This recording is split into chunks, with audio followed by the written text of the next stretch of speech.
Bom dia, bom dia, bom dia, bom dia, bom dia, bom dia. Mais um sábado aqui das nossas lives da sua melhor advocacia. Bom dia, Valquíria. Bom dia. Cadê sua menina? Tá aí do lado com você? Bom dia, bom dia. Lembrando que hoje, todo sábado, às 10 horas, a gente tem uma live incrível, com um convidado mais incrível ainda.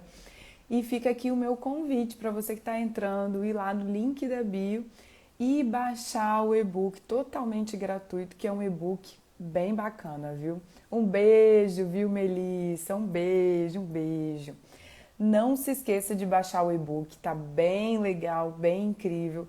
Tem dicas valiosíssimas que eu tenho certeza que vai melhorar muito o exercício da sua advocacia, viu? Hoje nós vamos receber um convidado sensacional para conversar sobre um tema muito importante para a advocacia, muito importante. Hoje a gente vai conversar sobre juizado especial e a gente vai conversar. Bom dia, Érica, bom dia, Manu, bom dia. O nosso convidado acabou de entrar e hoje, bom dia, Raul, bom dia. Hoje a gente vai conversar. Bom dia, Dani, bom dia. Hoje a gente vai conversar sobre recurso extraordinário no Juizado Especial Civil. Um tema bem polêmico. Bem polêmico. Tem gente que nunca viu um ser admitido, bem igual reclamação. E a gente vai conversar com um especialista no assunto. Deixa eu fazer o convite para a gente ir à nossa live de hoje. Nosso convidado já está entrando. Bom dia, professor, bom dia. Bom dia! Tudo bem? Tudo ótimo com você. Tudo em paz. Eu vi você falando aí, tem gente que nunca viu ser admitido, então a gente parte daquela premissa, né? Então não tem como. Mas você sabe que aqui no estado. O senhor está falando de onde agora, hoje? Brasília. Brasília. Aqui a gente está em Vitória, Espírito Santo, né?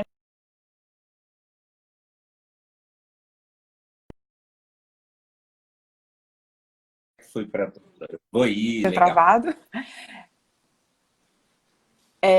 Aqui a gente tem o costume. Bem-vindo, doutor Gabriel Tomazetti. Falam lá de. Voltou, meu celular está travando. E aí aqui a gente tem a reclamação no juizado especial, né? E entre os advogados e as advogadas, a gente costuma falar assim, ai, vi uma reclamação admitida. Desculpa, o pessoal fala assim, compartilha. Compartilha que eu quero ver o que aconteceu. Aí no final fala assim, não, não, foi inadmitida mesmo. Ah, então tá bom, tudo certo. Então a gente sempre tem o Raul, o advogado, que sempre nos acompanha aqui, tá falando, ó, recurso extraordinário no Jack Silva é igual caviar. nunca, nunca comi, nem ouvi, só ouço falar. Olha, eu vou apresentar o nosso convidado de hoje. E hoje é uma das poucas vezes que eu vou ler o currículo completo para vocês entenderem por que que eu fiz o convite para ele. Porque eu acredito, professor, o seguinte, que a gente aprende muito mais com os nossos erros e com os erros dos outros do que com os nossos acertos. E o seu currículo tem algo que me chama muita atenção, que você analisou muitos recursos. E eu tenho certeza que você sabe me dizer exatamente o que não pode ter para ele não ser admitido. E isso é mais importante do que outras coisas que a gente vai conversar aqui. Então, o meu convidado de hoje é o Giovanni Fialho. Ele é pós-graduado em Processo Civil e Finanças, cursou Escola da Magistratura no Distrito Federal, mestrando em Direito e Políticas Públicas, analista judiciário do STJ, passou em primeiro lugar na prova dissertativa, olha que legal, trabalhou com vários ministros e examinou cerca de 14.500 recursos especiais. Criador do programa Advogado Superior e do curso de recurso especial Perfeito e curso de pesquisa de jurisprudência, autor de e-book do recurso especial, os 12 erros mais comuns e como evitá-los. Olha que currículo, né? Então, professor, eu queria que você agora se apresentasse para as pessoas e principalmente falasse por que que você escolheu falar sobre esse tema, né? Até o seu Instagram é advogado superior. Por que isso? Por que chamar a atenção da advocacia para isso? Qual a importância? O que você vê de importante nesse tema e diferencial para que realmente seja algo que te motive a estar no Instagram, apresentando, ensinando as pessoas todos os dias? Bom, já agradecendo pelo convite, né? Mas independente de currículo, eu acho que o mais importante é saber qual é a piada que se gosta, qual é o vinho que se gosta de tomar, qual é. Porque nós somos humanos, né? Perfeito, O currículo não é o que nos faz, mas quem eu sou todo dia é que nos faz. Eu acredito muito nisso. E perfeito. quem está aqui, que de repente que me segue, sabe que eu sou uma criança, eu gosto de falar isso. Eu brinco muito, eu falo bobagem, eu conto piada, eu falo palavrão, porque eu não acredito que o ensino do direito, eu não estou aqui, nós não estamos aqui, na liturgia do direito. Sábado Nunca, de manhã, só faltou uma cerveja. não é? Daqui a pouquinho eu tomo. E olha que eu fui dormir 4 da manhã, Tá virado. quase isso. Professor, Porque hoje eu é sábado, tá? Não não é é. sexta-feira ainda. Às Aí vezes o cérebro não desligou. é normal, normal, né? Eu acredito que Perfeito. uma das minhas premissas de trabalho, explicando, é que para falar de coisas sérias não é preciso ser sisudo. A gente pode falar de maneira leve. Então, eu Perfeito. brinco porque é meu jeito natural. Eu sou assim nas minhas relações próprias. E por que eu escolhi falar de RESP? Porque, primeiro, é o que eu tenho mais experiência profissional. Então, eu tenho 35 anos de idade e eu entrei no STJ, passei a ser assessor de ministros aos 23 anos de idade. Então, eu terminei a faculdade e entrei logo, porque era minha vontade a época da faculdade. Né? Eu passei a faculdade inteira me dedicando. Até algumas pessoas falam assim, a faculdade ajuda a passar no concurso. Vou fazer um parêntese agora falando de concurso, rapidinho. E talvez tenha gente aí pensando nisso e tal. Eu passei minha faculdade inteira me dedicando, focado na faculdade. Esse negócio de ficar paralelamente estudando para concurso, eu percebi que ia ser ruim. Então, me dediquei à faculdade. Um Até porque a projeto gente é muito novo, né, professor? Difícil saber na faculdade já o que quer, né? novo, é muito novo. Isso é porque eu fiz um semestre de administração antes de fazer direito. E, e aí eu me dediquei, monitoria, projeto científico, estudei mesmo. O que aconteceu? Me perguntam até isso. Poxa, você parou e estudou para o concurso do STJ? Aí eu falei, sim, parei e estudei durante 5 anos. Porque quando saiu o concurso do STJ, eu estava no final, projeto científico, monografia da graduação. Eu era ainda vice-presidente da comissão de formatura, porque eu sempre me envolvo nessas coisas. E aquela loucura toda. E exatamente um mês teve a minha formatura. Quando aconteceu, teve o STJ. Eu só tive tempo de estudar uma coisa. O regimento interno, que era uma coisa que eu nunca tinha estudado. E aí, deu certo.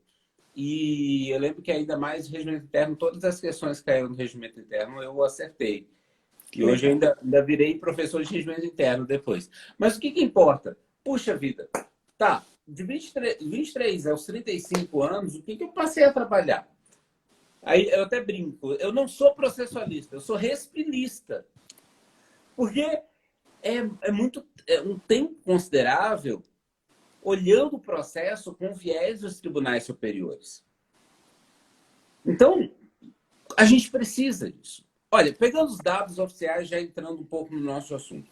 Pegando os dados oficiais do próprio STJ, vamos falar em RESP especificamente, nós temos cerca de 93 a 95% dos recursos especiais que chegam ao STJ. Vamos fazer o esclarecimento, a gente sabe que tem o duplo filtro, tanto para o RESP quanto para o RE. Eu estou pegando o dado do STJ. Tem os que não passam. Aí tem os que sobem, pouquíssimos, e tem os que sobem via agravo. desses que o STJ julga, seja pelo agravo, seja diretamente pelo RESP, de 93% a 95% desse universo que já foi filtrado, ele não conhece. Então é um número muito grande, muito grande. Eu fico perguntando... O limite da súmula 7 está nesse 95 também, né? Que é a tão temida súmula 7. Sim, A tá gente já tão começa o recurso falando, não é caso de aplicação da súmula 7. Pois é engraçado. É engraçado. E aí, a gente vai pro Supremo, né, para a gente entrar melhor no nosso assunto. O Supremo, ele tem algumas facilidades em relação ao resto. O extraordinário tem eu posso dizer, o extraordinário, a meu ver, tem uma dificuldade, que é a repercussão geral. Então, realmente, isso, puxa vida, é um trabalho que muitas vezes não... Porque é sempre Realmente, atualizado o conceito de repercussão geral. já pensou em qualquer causa o que é a repercussão geral? Eu conversava sobre isso com alguns alunos um tempo desses. Eu perguntei, quantos de vocês já colocaram, não é que fizeram, mas já colocaram em repercussão geral, e se alguém aqui já tiver feito isso, pode avisar aí também, porque eu quero saber isso, dados estatísticos acerca de uma determinada realidade para comprovar que há repercussão geral naquela situação. Então, quando se fala que a causa tem, sendo redundante, uma transcendência, uma repercussão maior do que o objeto subjetivo, do ponto de vista social, econômico, político, jurídico. Peraí, então vamos pegar. Eu vejo, às vezes, petições dizendo o seguinte: olha, do ponto de vista social, a repercussão geral existe porque tem isso, isso, isso, isso e aquilo. Político também tem porque tem isso. Aí vai para os 4, tentando o quê? Literalmente ludibriar. Então é um ponto interessante. Olha, peraí, você está fazendo a confusão nisso. Não só nesse, em outros também, mas vamos falar desse aqui. Se você defina se tem em 2 ou 3, mas ter em todos é raríssimo. Aí coloca na petição aquela história de que vou pedir tudo e o juiz dá o que der. Cuidado, isso é matéria típica de petição inicial. Então você está pegando maçã e querendo que aquela maçã, a partir de agora, se chame limão. Então, perfeito, é um procedimento. E uma coisa que eu tenho falado sobre recursos em tribunais superiores. Nós não temos na nossa educação jurídica, no nosso ensino jurídico, uma separação sobre recursos. Nós temos geralmente nas faculdades uma divisão de processo civil na grade curricular, mais ou menos nesse sentido. E aí me corrigem se tiver alguma coisa fora do eixo. Primeiro, processo civil, que vai em processo de conhecimento, né? Algumas faculdades têm teoria geral do processo antes, outras teoria geral do processo misturado ali. Tá bom. Ponto. Processo Civil 2, que geralmente vai procedimentos especiais. Tem um terceiro semestre com execução e cautelar. Algumas separam execução em um semestre e cautelar em outro. E aí vem um semestre especial. Recursos. Olha só. A gente tem um semestre de processo coletivo, de conhecimento, perdão. Um de execução mostrando a especificidade e importância. Algumas separam as medidas cautelares e tal, mas outras não, mas tem, então, a nomenclatura na matéria da disciplina mostrando que tem uma especificidade. Temos também os procedimentos especiais, porque o próprio código coloca como procedimentos especiais, dizendo, vai lá, você vai entrar com uma um arrolamento de bens, igual você entra com uma ação de enunciação de obra nova, não vai fazer isso. Aqui. É diferente. Cada coisa é uma coisa. É igual medicina. Você não vai fazer um procedimento ginecológico de Papa Nicolau, que é uma técnica médica, da mesma forma que você faz uma biópsia para saber se o tumor é maligno ou benigno. É verdade. Né? Tem Pode concluir, professor. Então, por isso, recursos também têm que ser encarados de uma outra forma. Não é tudo na mesma panela, não. Você não vai pegar aquilo ali e virar uma feijoada, não vai dar caldo. Você precisa literalmente começar a perceber que cada recurso é um procedimento específico e, sendo um procedimento, a gente tem que entender as regras dele. Eu posso não concordar com as regras e tudo bem, mas eu tenho que entender as regras do jogo para não dizer depois que ele está errado. Perfeito. Senão depois vira cena de filme e querer virar a mesa do poker porque está perdendo. Verdade. E fazer uma observação, entrou aqui o professor Rodrigo Mazei, é um grande processualista do Espírito Santo, conhecido nacionalmente. Ele tem um texto muito bacana sobre recursos. E é só sobre recursos. E é bem didático. Eu gosto muito da escrita dele, porque ele tem esse caráter bem didático. Só fazer uma observação dentro do que você falou, Giovanni, que eu acho muito pertinente. Fico muito feliz porque a gente tem uma visão do direito muito parecida, tá? Eu também concordo plenamente com você de que o direito não é sisudo. O direito, ele cabe espontaneidade, ele cabe particularidades. E eu tenho convidado todos os sábados aqui às 10, eu trago convidados para a live e eu também trago convidados fora da área do direito.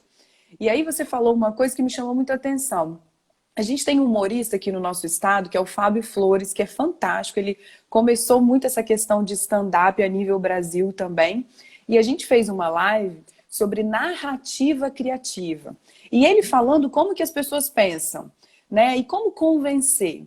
E aí, na semana anterior a dele, eu convidei o juiz, e o juiz falou assim: Suelen, eu sei o direito, eu sei a jurisprudência, eu sei o artigo, confia, eu sei. A única coisa que eu não sei são os fatos. A única coisa que eu não sei são os fatos. Então, onde tem que ser floreado, onde tem que convencer, é ali. Porque o artigo eu sei, jurisprudência, tudo isso eu sei. E aí, eu acho muito interessante isso, porque quando a gente faz, né? E aí, voltando, o Fábio Flores falou assim: Suelen, convencer é um dos processos mais difíceis, porque eu estou falando com uma pessoa do outro lado que tem criação, que tem experiências, que tá puto no dia, sabe? Então, o processo de convencimento, ele é muito maior do que a gente fala. E a gente já conversou aqui em outras lives, quando você falou sobre números, eu fiquei pensando nisso. Exatamente sobre isso no processo de convencimento. Porque tem pessoas que falam assim: dano moral presumido. Eu vou provar para quê presumido? Não preciso provar. Então, não reclame quando o seu dano moral for arbitrado em R$ 1.000. Você não subiu. Você não mostrou que aquele caso é excepcional. No mesmo questões do que o senhor falou dos requisitos do recurso, né? Tem que provar os 4 requisitos. Se você vai lá e cola copia e cola ali, você também não pode reclamar que o seu recurso não foi admitido. E eu fiquei muito impressionado com a questão que você falou dos dados. E aí eu fiquei pensando o seguinte: excelente, professor, perfeito. Eu preciso levar dados para mostrar que eu tenho repercussão geral naquilo ali. Mas a pergunta que ficou na minha cabeça é: onde eu consigo esses dados? Porque eu faço uma busca específica de jurisprudência por tema, ou eu tenho um ementário, ou eu tenho algum local no site, ou eu consigo fazer uma pesquisa para realmente provar que aquele assunto é tão interessante que eu tenho tantos 1.000 processos falando sobre aquilo. Na prática, como que isso funciona? Olha, vou só fazer um comentário que eu adorei essa questão da narrativa. Eu, às vezes, tenho falado sobre isso. Na hora que o advogado está escrevendo a petição dele, ele não tem como cliente aquele que o contratou. O cliente... Quem convence é quem lê, exatamente. Exatamente. Quem convence é quem lê, gente. É quem vai ler. E outra Quem coisa, a vai gente ler... convence do endereçamento até a assinatura. Se você deixa para convencer no mérito, você perdeu no mínimo 4, 5, 6 tópicos desse processo de convencimento. Desculpa, eu te interrompi. Exatamente, você resumiu o que eu ia comentar. Bom, dependendo do que se queira alegar na repercussão geral, a questão não é só jurídica. Então, se tiver uma questão social envolvida, muitas vezes matérias jornalísticas já ajudam para provar até Perfeito. que, olha, tem uma causa envolvendo uma situação tributária, que é bem mais fácil de pegar matérias, e que isso tem um estudo da fundação tal, do instituto tal, e que tem um amparo envolvido de tantos milhões, bilhões, trilhões de reais. Você pega e faz umas referências a isso, já chama atenção. Opa, olha o impacto que isso aqui pode ter. Nós temos que entender que falar de recurso extraordinário é falar de previsão política do país. Ah, mas o judiciário não pode ser político. Ser político é uma coisa. E até sabemos como seres humanos que às vezes acontece. Mas ser uma corte política é outra. Aqui eu estou falando do Perfeito. feminino. Feminino por quê? Porque a análise política é intrínseca ao recurso extraordinário, não ao recurso especial, mas ao recurso extraordinário, porque o Supremo é a corte política, tanto que muitos autores de constitucional chamam a Corte Suprema assim. Perfeito. Por isso que a gente tem que ter essa visão. O social é uma análise, assim, econômico é mais fácil fazer assim. Agora, uma análise mais jurídica é um pouco mais complicado, porque nós não temos ainda um banco de dados, e eu mesmo tenho, às vezes, dificuldade de fazer estudos, de fazer pesquisas. Tento ver se o CNJ ajuda, e putz, fico sentido, porque queria mais informação e não tem, é difícil. É E difícil. eu fico, às vezes, tentando fazer pesquisa, e esses são os temas, objetos de estudos do meu mestrado. E é um pouco mais difícil, imagina para quem está, poxa, eu tenho prazo e tenho isso, tem aquilo. É mais Sim. complicado. Sim, mas essa questão que você falou é fantástica. Eu fiquei pensando aqui agora, por exemplo, uma questão que foi inerente a micro e pequenas empresas. Sabia que no Brasil mais de 90% das empresas constituídas e regularizadas são micro e pequenas empresas? Então, qualquer coisa que seja referente ou concernente a esse público, eu estou falando para 90% das empresas brasileiras. Olha que interessante. Aí eu já Exatamente. consigo apresentar Olha só. isso. Perfeito. É porque é difícil, professor, eu vou te falar uma coisa. É difícil advogada, comunidade jurídica pensar fora da caixa. Isso é muito difícil. Porque o nosso ensino é ali, ó, no direito, na jurisprudência. Aí quando a gente fala que parece óbvio, não parece? Mas a gente queimou a cabeça um tempão para pensar para Só que pensar ainda mais nisso. a caixa na qual a maioria estamos dentro é uma caixa meio apodrecida. Porque tem muita coisa antiga, muita coisa latina, do latim mesmo, né, do idioma. Então, é aquela coisa que, puxa vida, está na hora de a gente começar a fazer. Tanto que a reforma, muitas vezes, as reformas elas são lentas. A gente precisa. Quem sai da caixa pode ver que faz grandes conquistas. Eu falo que a melhor recompensa de que está dando certo, quando você pensa fora da caixa, eu sou certificada em legal design. Então, isso de trazer as imagens, de trazer números, de trazer para minha petição, é uma coisa minha, eu gosto e fiz o curso para aperfeiçoar isso. E aí eu falo, por que você vai esperar? De verdade, me responda você, Giovanni, que analisa os recursos. Agora é a hora da verdade. Você que analisa o recurso, a pessoa está lá, olha, o documento, o DOC 011 é importantíssimo. O DOC 030 é importantíssimo. O anexo 120 é muito. Se você ver, você vai ver que tem razão isso aqui. É você querer exigir da pessoa que você tem que convencer que ele vá lá nas folhas 200, 300. Eu tenho que entregar pronto. Então, assim, se aquele documento é muito importante, pega um pedaço, a parte mais importante dele, traga para o seu recurso. E aí faça com que ele se interesse tanto, fale assim, olha, isso faz sentido, vou lá conferir o restante. Convencer é isso, é entregar pronto. E às vezes a gente acha assim, não, eu não vou entregar todas as provas que eu tenho, não vou entregar todos os elementos, fazer tudo, que isso? A pessoa, calma aí, mas você quer ganhar ou você não quer ganhar? Né? O seu processo de convencimento, ele é a todo momento, até o jeito que você se refere, que você fala. Se você está numa comarca pequena e você conhece o julgador, você tem que adequar aquilo. Tem gente que é mais visual, tem gente que é mais prolixa, tem gente que a petição tem que ser pequena, tem gente que a petição tem que ser grande. E aí, você concorda com isso? Quando a gente Sem fala de dúvida, recurso? Porque no sem dúvida. recurso, os fatos, né? A gente sai dessa perspectiva dos fatos e a gente levanta muito esses requisitos processuais. E aí, como é que prova isso, né? Pois é, agora aí é que é a dificuldade, porque não, realmente isso ajuda bastante, porque querendo ou não, nós temos campo visual periférico, curiosidade, na leitura, mesmo que não se passe a rigor naquilo. É lido, é visto, é verificado. Então tem alguma coisa que chama a atenção. Mas eu tenho um outro ponto. Peraí. Você vai entregar a direção da sua vida. Vamos fazer uma analogia aqui. Olha, eu tenho que fazer uma corrida, eu tenho que dirigir o carro de onde eu estou até um outro local.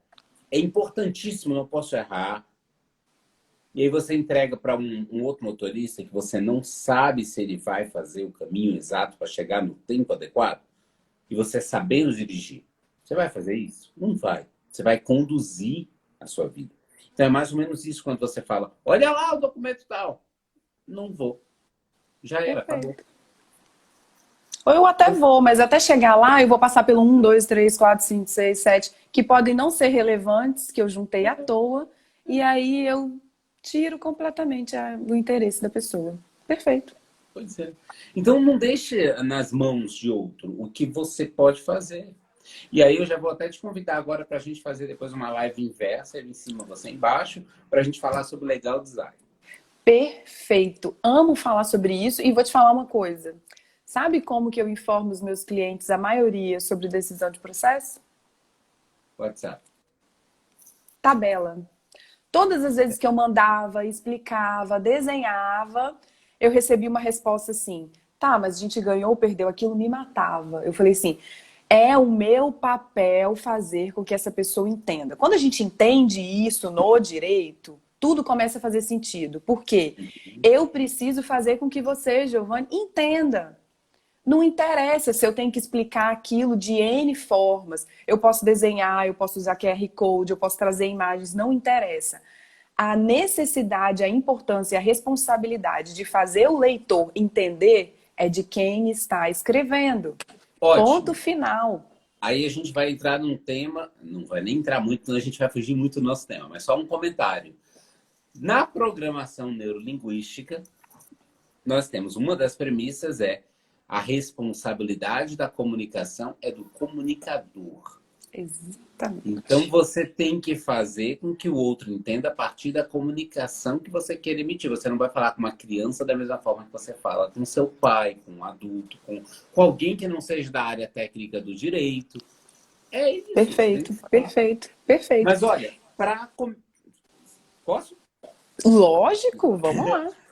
Uma coisa que me chama a atenção sempre, e essa dica vale para tanto o recurso especial quanto o extraordinário. A gente está falando do RE, mas muita coisa se aplica ao resto. Faça o seu extraordinário, seja no juizado ou não, com a seguinte premissa. Estou fazendo uma ADIM. Pronto, é mais simples. Eu estou vendo essa cara assustada. Mas Nunca tinha olha, pensado nisso, olha. mas por que essa separação? Porque nós temos dois brocardos latinos que nos orientam no direito na hora de fazer uma petição. Dá-me fato, um dado tibius, me dê os fatos que eu te dou o direito, e Juranovic Cury, né? O juiz sábio do direito, que você tinha comentado antes. Então, o momento do convencimento do que aconteceu, petição inicial e contestação, principalmente ali. Dali para frente, nós temos um procedimento. O que se quer na apelação? Mostrar fatos novos? Geralmente não. Pode acontecer? Pode. Mostrar documentos novos? Geralmente não. Quer-se rever aquilo que foi decidido. Em um ponto ou em vários. Nós temos, então, um tribunal. Quando chega o RESP, o RE, tribunal ou a turma recursal. Quando chega no RESP ou no RE, nós temos que pegar os fatos e joga o fato no lixo, literalmente. É tão difícil aceitar isso, Giovana. É muito difícil. Porque é o que motivou a ação. Você entende isso? É muito difícil. Porque nós... Eu entendo que é difícil. Assim, eu não vou falar que o meu cliente está sofrendo. Como não? Como não?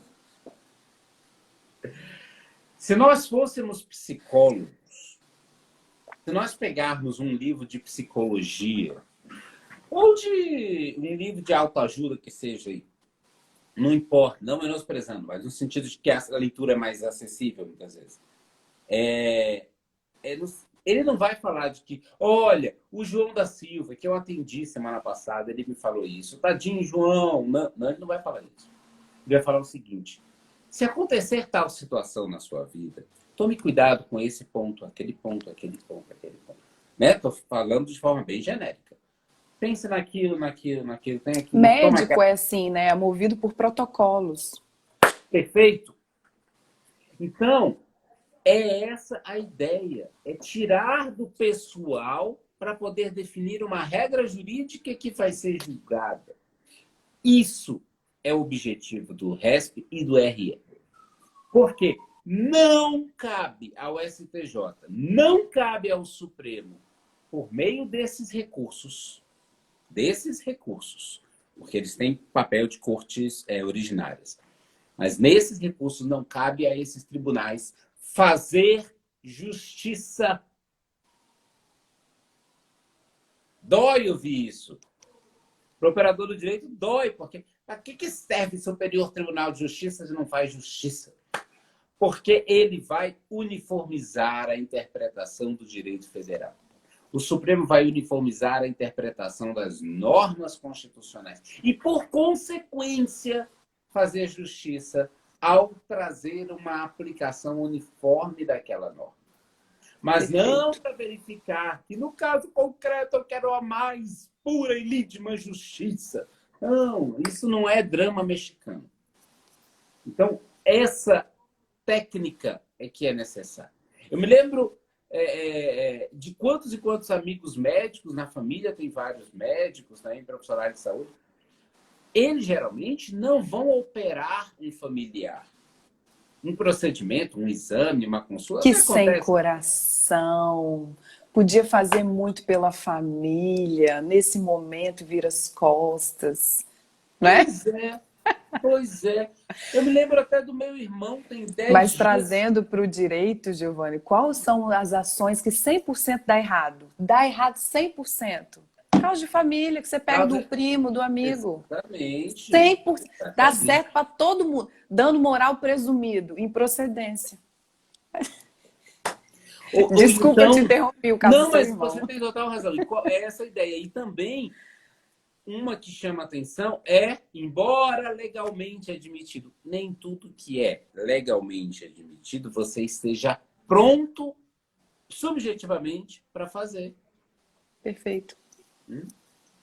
Eu sou legalmente admitido, vamos dizer assim, a fazer a manutenção técnica do meu carro. Se eu quiser desmontar o motor e montar. Você acha que eu me considero técnico habilitado para fazer? Talvez nem para trocar o pneu, de repente. Perfeito. Isso que você falou é muito interessante quando a gente fala de consumo, de vulnerabilidade e hipossuficiência. Gente, essa é a live mais genérica do mundo, tá? Quem tá aqui, vocês estão aprendendo tudo. E eu tô adorando, que as pessoas estão adorando, pedindo pra gente falar mais sobre narrativa de fato. Então anotem aí, como fazer um cheesecake. Perfeito. Mas eu fiz esse gancho com o direito do consumidor, que eu gosto de chamar de direito do consumo, porque ele regula as relações de consumo. É muito importante porque está exatamente ligado ao que você falou anteriormente. Não adianta a gente querer colocar emoção nas coisas. Você falar que o seu cliente tem direito a dano moral 350 vezes ao invés de 20, não vai fazer o juiz julgar procedente, porque ele não tem um contador de palavras. Você falar que aquilo ali tem uma repercussão geral 350 vezes não vai fazer reconhecer que tem repercussão geral, porque ele não tem um contador de palavras. Então, é importante a gente se despir, e eu digo novamente, é muito difícil, porque a gente não foi formado para isso. Sair da caixa do direito é muito difícil. Então, entender como cada coisa funciona é libertador, porque você entende que ali não é o momento para aquilo. Ali não é o momento para aquilo. E aí eu queria que você falasse um pouquinho para a gente, Giovana, dentro do que você falou, o seguinte: o recurso extraordinário, ele é considerado uma exceção no juizado especial civil. Porque quando a gente fala de juizado especial, a gente fala de celeridade, oralidade e informalidade. Ó, na audiência pode acontecer tudo, meu amigo. Você tem que ir preparado para tudo e mais um pouco. Porque a parte que não queria olhar na sua cara pode chegar com uma proposta de acordo e uma de audiência de conciliação vai virar uma audiência de instrução e julgamento com sentença na hora. Então, tudo pode acontecer e você tem que ir preparado para isso. Então, quando eu falo de informalidade, simplicidade, oralidade, eu falo que cabe recurso extraordinário para o STF. Que microsistema é esse? Né? Porque dentro da sua visão, por que cabe recurso extraordinário num microsistema que é movido pela simplicidade? Só um segundinho que está travando. Vamos lá, qualquer coisa eu te chamo aqui de novo.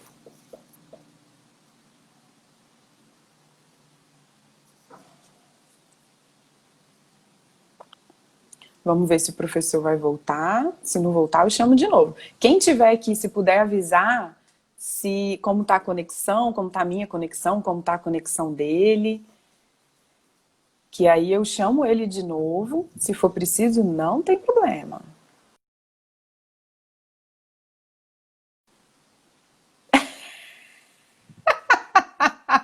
Marcelo é ótimo. Assim como o recurso extraordinário fica travado. A live travou nesse momento. Obrigada, doutor Cleilton. Obrigada. Bom dia, gente. Eu acho que eu vou encerrar e abrir outro. Peraí, só um minutinho. Ah, não, tá aqui solicitando. Vamos lá. Ah, o professor vai voltar agora. Vamos ver aqui. Voltou. Mas eu vi você Olha, falando rolou em uma encerrar. piadinha aqui, tá? Como é? Rolou uma piadinha. O professor Marcelo, que é professor da Universidade de Minas Gerais, professor de processo, ele falou assim, mesma coisa do recurso extraordinário, travou. Ah, travou. Mas olha só, eu sei que a gente falou de vários assuntos. Você conseguiu ouvir minha pergunta? O que é que eu refaço? Por favor. Eu falei o seguinte, quando a gente fala de juizado especial civil, a gente está falando de simplicidade, oralidade e informalidade. A gente tem que ir para a audiência onde tudo pode acontecer. Né? Às vezes, uma parte que não se falava jurou de morte, não quer mais saber, chega ali, uma audiência de conciliação, vira instrução com sentença na hora ou acordo. E isso está ligado à informalidade e à simplicidade do microsistema do juizado especial. Ok, perfeito, não tem muito recurso, não tem muita possibilidade. Como que eu explico para as pessoas que cabe, dentro dessa simplicidade e informalidade, um recurso para o STF? De onde vem isso e por que isso?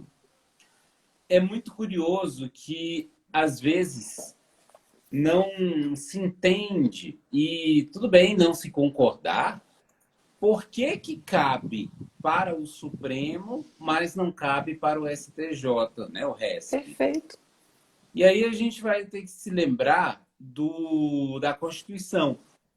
Porque, vamos lá, está no artigo 105.3, compete ao STJ julgar em sede de recurso extraordinário.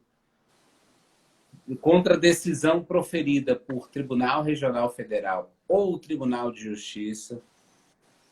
Essa é a parte do inciso 3. Então, peraí, turma recursal não é nem Tribunal de Justiça, nem Tribunal Regional Federal. Daí vem toda aquela celeuma do tipo, cabe, não cabe, eu vou entrar, não vou entrar, até que chegou no Supremo, o Supremo, em sede de embargo de declaração no recurso extraordinário, teve que decidir um procedimento e falou, vai ter que caber reclamação. A relatora era a Titia Ellen Grace ainda. E aí, tudo bem. Nos casos do recurso extraordinário, não. Nós temos outra situação, que é o inciso 3 do artigo 102. Julgar, mediante recurso extraordinário, as causas decididas em única ou última instância.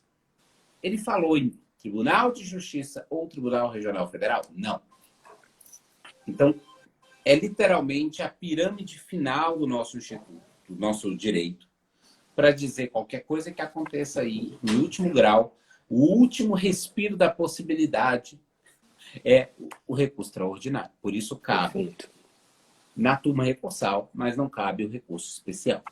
Só fazer um adendo, tem o enunciado 63 do FONAGE, que fala que contra as decisões das turmas recursais cabe apenas, unicamente, embargo de declaração e recurso extraordinário. E recurso extraordinário. Porque a reclamação ela é considerada ação autônoma, mas isso fica para outra live, porque esse assunto, a reclamação é igual recurso admitido, tá? É igual o caviar que o Raul falou. E reclamação é um problema. A gente tem mais 3 lives marcadas, professor. Eu acho que é um problema mais sério a reclamação. Porque eu acho que é um problema institucional ali. Muito. Tem questões de direito material e processuais conjuntos que você não consegue sobrepor. E se alguém consegue aqui uma admissão de reclamação, comenta aqui com a gente, que a gente quer conhecer, tá? A gente quer conhecer esse ornitorrinco do direito. E eu acho que tem inconstitucionalidade ali. Né? Sério? Interessante essa abordagem. Bom, mas está marcado então. Bom, até me perdi. Não, você estava falando da Constituição Federal, que prevê que o recurso extraordinário é o recurso que cabe em decisão da última instância. Não fala de tribunal, isso. Única ou última instância. Não fala em tribunal. E aí, o que acontece? Quando a gente vai entrar com o recurso extraordinário contra uma decisão da turma recursal, você não está buscando justiça naquele caso concreto. Você, claro, tem todo o convencimento, a explicação para o cliente daquela excepcionalidade e tudo mais, mas se for o caso de entrar com recurso extraordinário, literalmente tem que deixar aquilo ali de lado e ter uma formalidade própria. Só que essa formalidade é muito específica no caso do juizado, porque você está saindo do sistema mais livre, mais informal, mais de boas, como se diz por aí, do sistema brasileiro, que é o juizado, para o mais formal, o mais rígido, que é o extraordinário. Eu até acho que o recurso especial é mais formal, mas esse é assunto para nossa quarta live. Então, que vai ter receita de cheesecake, por favor. Você está dando um salto absurdo.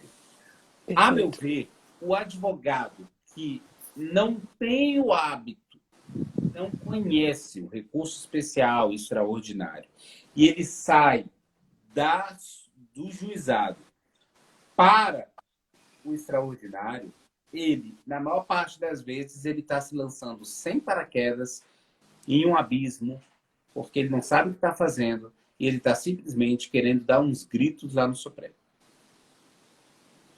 Se a maioria, mesmo entendendo um pouco mais, entrando contra acórdão de tribunal, ele não consegue, porque tem um procedimento muito mais específico.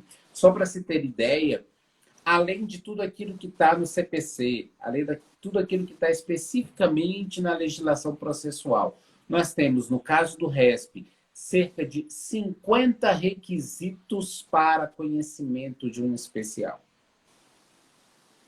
No extraordinário, tem um pouco menos, porque tem algumas diferenças.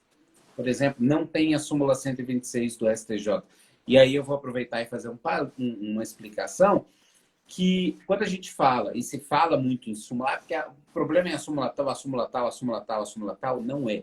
As súmulas só vêm interpretar aquilo que 90% das vezes está na Constituição. Praticamente todas as súmulas, elas trazem o que está na Constituição para que não haja o quê? Uma repetição constante do que está lá. Então, a gente pega a súmula 7 do STJ, ou é a súmula 279 do Supremo. É a mesma coisa. A súmula 7 do STJ foi editada em 1990, é a súmula 279 do Supremo, que foi editada em 1963. Ora, em 63, ainda sob a égide da Constituição de 1946. Peraí, nem meus pais estavam nascidos. Se isso é desse jeito, qual era a questão anterior na Constituição? Antes ainda da Constituição de 46. Na Constituição de 34, na Constituição de 37, também era assim. Não tinha nem súmula, mas era assim. Então, essa logística é preciso ser compreendida para entender que o problema do STJ é a súmula 7. E aí, uma vez me perguntam, o que você acha da súmula 7? Eu falo, acho que tem que ser cancelada. Eu achei que você fosse defender. Eu não, porque se cancelar a súmula 7, vai ter a 279 do Supremo, que pode ser aplicada por analogia, igual o STJ aplica a 280 do Supremo por analogia, a 281, a 282, a 283, a 284, a 456, a 735. E se não tiver nenhuma dessas, é só interpretação da Constituição. Cabe ao STJ, ao Supremo, a uniformização do direito federal ou da Constituição. Não vai analisar fato, prova. Aí é que está o ponto. Você vai simplesmente querer dizer a Dona Maria foi ao mercado e teve uma queda lá, por isso ela precisa do dano moral, aconteceu isso, aquilo. Eu não quero nem saber o que aconteceu. Pensa assim, o STJ e o Supremo pensam assim. Eu não quero saber o que aconteceu, eu quero saber qual a repercussão jurídica, para que ao eu decidir aquilo tenha um efeito cascata para que não se aplique de um jeito ou de outro. Temos problemas? Temos. O maior problema que nós temos é quanto ao cumprimento das decisões pelos tribunais, pelos órgãos judiciários locais. Tanto que saiu a pesquisa, o Censo do Judiciário, em abril de 2019, aí eu vou falar, pessoal, está fazendo sentido o que a gente está falando, dá coração para a gente, compartilha essa live, porque essas coisas têm que ser divulgadas. 83% dos juízes de primeiro e segundo grau em todo lugar do Brasil respondeu autodeclarado que não consultam, nem mesmo consultam a jurisprudência do STJ antes de decidir. Nem mesmo entra lá para ver, deixa eu ver se eu acho alguma coisa. Nem isso. Mas você sabe que é um hábito meu, da minha advocacia, há uns 3, 4 anos, eu não uso jurisprudência estadual. Na maioria das minhas petições, recursos iniciais, eu faço menção ao STJ, porque machuca quem está lendo, quem tem que ser convencido. Porque assim, eu vou contra o STJ? De verdade? Assim, facilmente isso aqui vai ser revertido no tribunal. Então eu fiz uma virada de chave. E aí tem uma amiga minha aqui, a doutora Vivian, e há um tempo atrás a gente estava conversando sobre uma decisão que é perfeitamente isso que você falou, professor. Falando disso, a gente conversando, eu falei assim, Vivian, a minha opinião, fala nada sobre isso. Né, que era um assunto relevante, material. O juiz não está interessado nisso, ele está interessado nessa questão processual. Então vai ali. Porque senão você vai chamar a atenção para ele, porque não é interessante. Aí você pega um recurso especial e extraordinário, que está começando, narrando os 3, 4 páginas de fato, assim, não é isso. Nossa, é uma coisa que chega da raiva. Porque Olha, tem uma brincadeira que rola às Mas vezes. eu repito, professor, é difícil para a gente pensar assim, é difícil, porque a gente foi treinado para fazer isso, é difícil. Eu E sei que é dói, difícil. e dói. Como que eu não vou falar da tristeza do meu cliente, professor? Vocês do STJ, STF, são sem coração, falando que aquilo ali, não admitindo um recurso com tamanha tristeza naquelas páginas. Meu Deus. É muito curioso, porque a gente tem que saber jogar truco e é diferente a emoção do truco da emoção do poker. O truco é aquela coisa típica de faculdade, né? É incrível. Né? Ai, joga, bate carta na testa, aquela brincadeira toda. O poker não.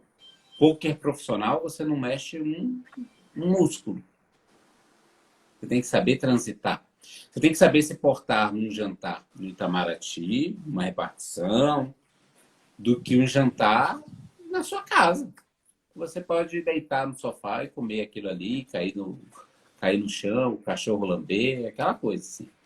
Então você fica assim à vontade, mas em cada ambiente tem a sua especificidade. É essa. Perfeito, perfeito. Qual é a melhor roupa? Você adora estar de smoking, de salto alto, Eu de não, tô com uma blusa de rock, olha. olha aí, eu tô de camisa aqui, embaixo eu tô de pijama. Então, o mais importante é como é que eu vou fazer para, naquele momento, eu me despir de personagens. Invente a sua tese e seja você também objeto da sua tese naquele RE. E aí você tem que colocar aqueles pontos todos e lembrar que existe uma série de requisitos. Você precisa entender aqueles requisitos. Não à toa, vou fazer aqui até um comentário, quando eu passei a falar publicamente sobre o recurso especial, eu falo do recurso especial, mas é 90% igual ao RE. Tem algumas pequenas alterações. O curso completo, ele tem mais de 180 aulas. Por quê? Que incrível. Porque não dá para falar de recurso especial, de recursos extraordinários, em 10 aulas. E o melhor, você tem que traduzir essas 180 aulas depois de quê? Em 10 aulas. Olha isso. A questão é entender. Então eu faço, sempre, é engraçado, porque eu faço novela mexicana, eu vou para brinquedoteca, eu brinco de Playmobil, porque eu pego aquilo ali da forma mais lúdica, mais explicadinha, tudo, e mostro exatamente como é que acontece cada requisito na prática. Eu Então, faço isso também. A gente tem um curso, eu tenho um e-book e a gente está fazendo o curso agora, a sua melhor advocacia, que tem o juizado especial civil na prática e tem um módulo comportamental, que é com uma consultora de imagem. E ela fala sobre isso. Olha, você não precisa passar seriedade, isso e aquilo, vestindo preto, não. Tem inúmeras maneiras de você fazer isso, de você passar seriedade, confiança. Tem muita maneira, né? E muito, muito legal, tá? Ó, a gente tem que fazer uma live, quinta live, falar sobre o nosso curso.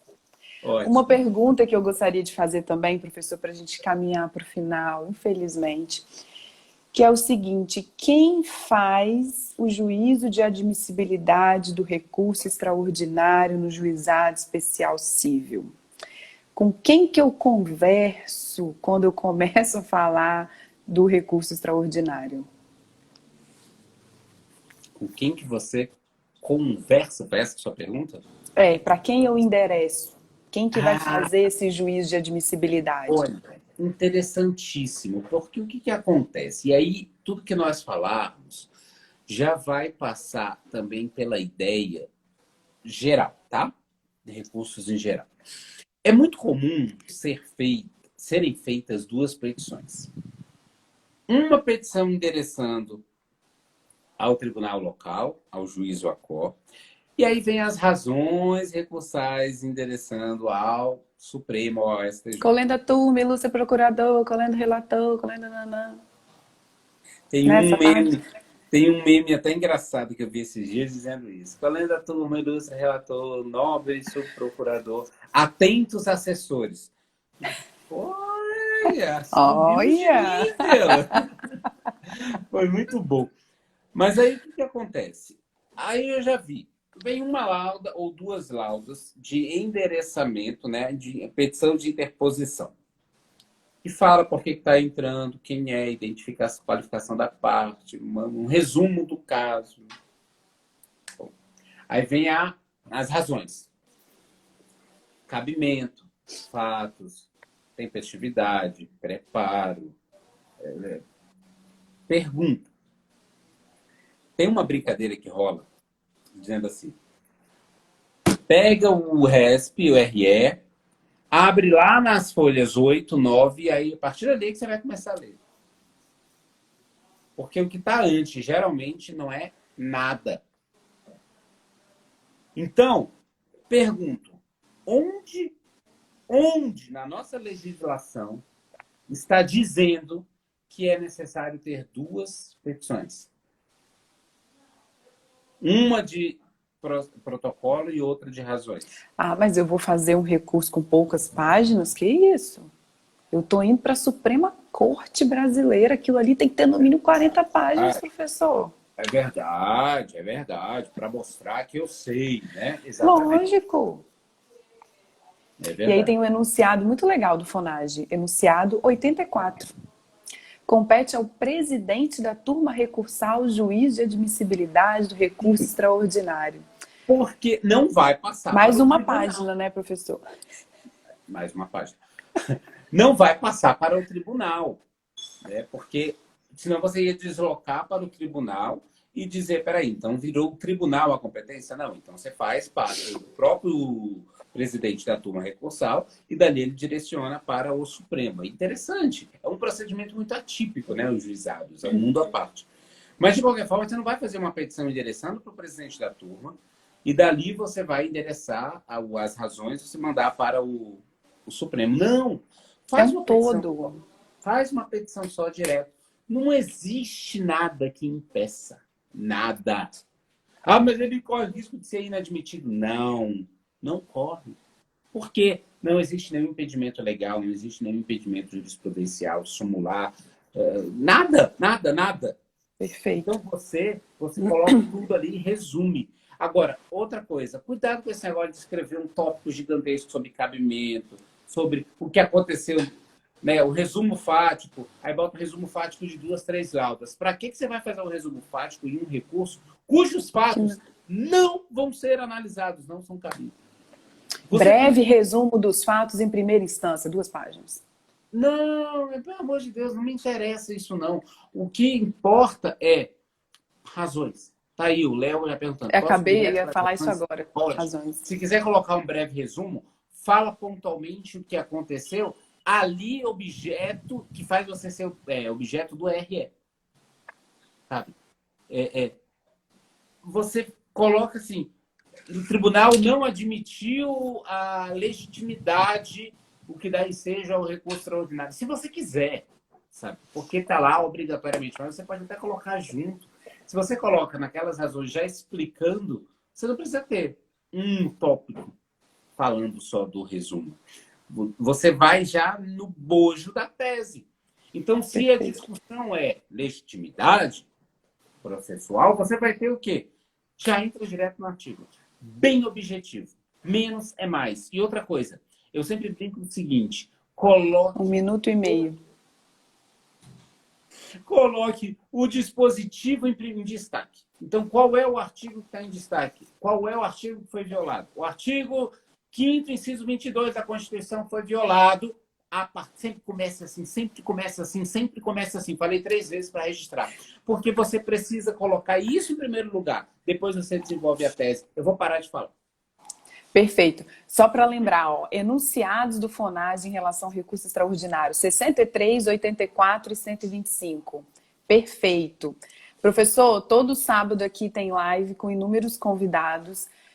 Aguardo a sua próxima data para a gente fazer a nossa próxima live sobre narrativa criativa, receita de cheesecake e mais do que a gente conversou?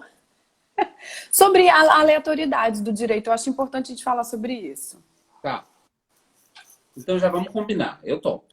Vamos Adorei. combinar, super top. Tem que ter cerveja. Todo mundo que está assistindo vai beber uma cervejinha Tá também, ótimo. vamos? Tá ótimo. Topei. Já vamos marcar. Professor, adorei de verdade. Estou muito feliz mesmo com essa live. Perfeito. Foi ótimo. Um grande beijo a todos vocês aqui. A live vai ficar salva aqui no meu IGTV, tá bom? Para vocês